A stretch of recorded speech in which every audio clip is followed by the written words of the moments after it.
Hey guys, it's me, and today I'm going to be doing a review of Assassin's Creed, the first one. So the first thing I want to talk about is the graphics. So, when the game came out, my dad said that it looked really, really nice and awesome, but holding it up to today's standards, it doesn't look that great. Like, the faces still look okay. Honestly, they're a little, like, flat and creepy. It doesn't hold up to that well, but it's still good, and you can still see what you're doing and everything. Okay, so when you're playing the game, you have to climb these giant towers to, like, get points on your map. And as you're climbing towers, sometimes it literally just does not want to climb. And it's very annoying and it's super clunky. But, like, most of the time it isn't that bad. But, like, every once in a while you'll be, like, riding a horse or something and you're like, oh, don't go that way. Please stop. Or, like, you're fighting someone and you're like, dude, stop. I want to fight this guy and not that guy. It's annoying, but you'll get used to it and it's not that bad. So, as you go on, you basically climb a tower, you get your mission, you go to the thing, you complete all your tasks, then you kill a dude. That's basically the premise of the whole game. You do that, like, 5 or 6 times. It progressively gets harder, but honestly, it's a little bit repetitive.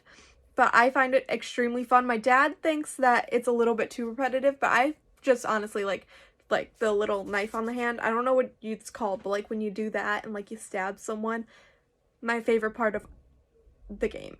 Like, I love doing that. I don't know why, but it's still like repetitive and I can totally see where it gets a little bit annoying, but it's not that long of a game. I beat it. Me and my dad were playing it like 2 or 3 months ago and we beat it in about like a month-ish, maybe shorter, but it's not that long of a game. One of the really annoying things about this game is the timed ones. I am horrible at timed things. It might just be because I'm under pressure and I don't have enough time to do things, but I always end up failing. So, I chose to skip all of them. I literally skipped every single time thing that I possibly could. If I saw like one dude that was like gonna help me with information, I just didn't go by him and talk to him because I did not want a timer. I hate that part of the game. But I'm playing the 3rd game right now, but it's in all 3 of the games and it's really annoying and I don't particularly like that, but also I'm not a good speedrunner at all. So in the game there are like these flags that you can find and I think they give you an achievement when you play it. I don't really remember if it does. But I only was able to collect in your main town 20 flags. And I was able to find most of them, but then after that I had to go and search on YouTube where the last like 3 or 4 were because I couldn't find them. And they were super difficult to find in certain places. Like they were just everywhere and they were like 100 here, 100 there, 100 there. I couldn't find them. But it's still really fun to play and try to find them all. I think in one town I got like 45 or something, but like I still couldn't get them. But that it's difficult to find those. Okay, so I'm not gonna like get into the story or anything, but I want to talk about the story. So the story, you definitely need to play this game to kind of understand what happens, because the next game literally drops as soon as this game ends. I find the story really fascinating about all the Templars and the assassins, and that there's this entire guild of assassins and like they're the good guys, and like thinking about assassins you'd always think, oh, like they're the bad guys, except like for 2 occasions, but like most of the time assassins are bad guys, but in this game they're played as the good guys and the Templars are the bad guys, and I think that's really cool. But like as the story progresses it gets a little bit slow, like you kind of know what you're doing, but you kind of don't. And then it ends, and then you're like, oh my gosh, it ended like that.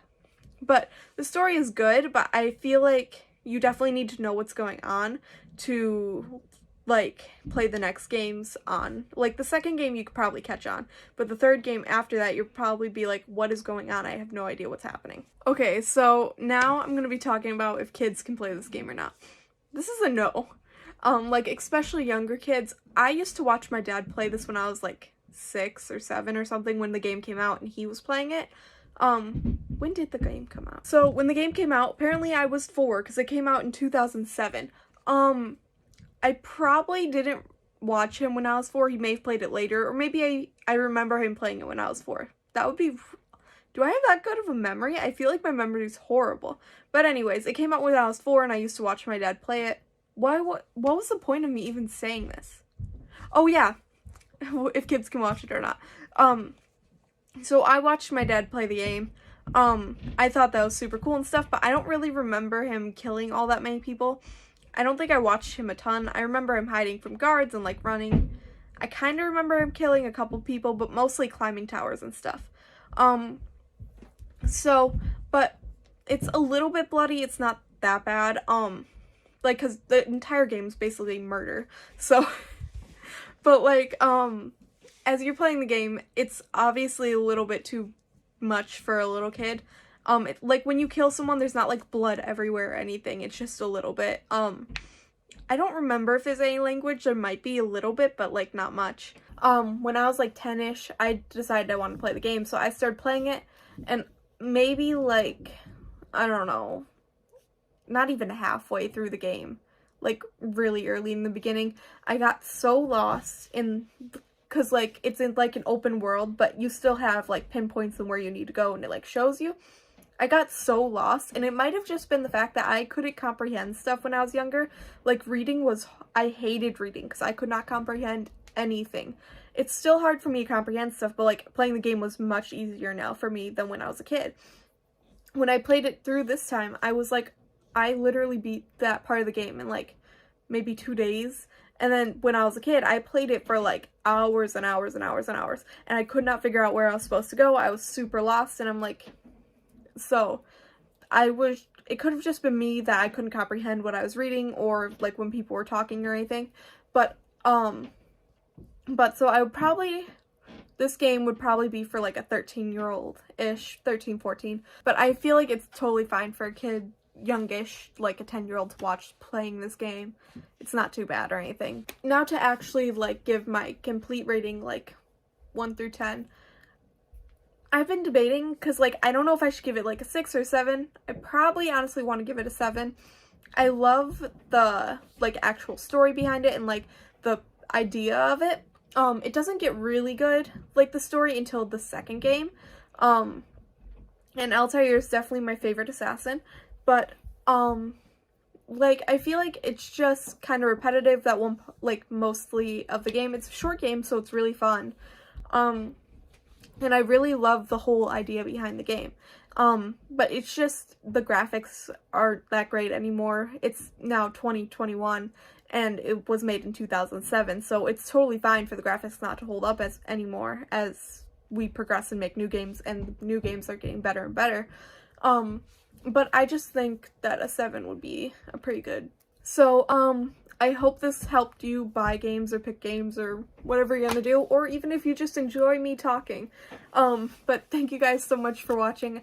I hope you guys like this video. Bye.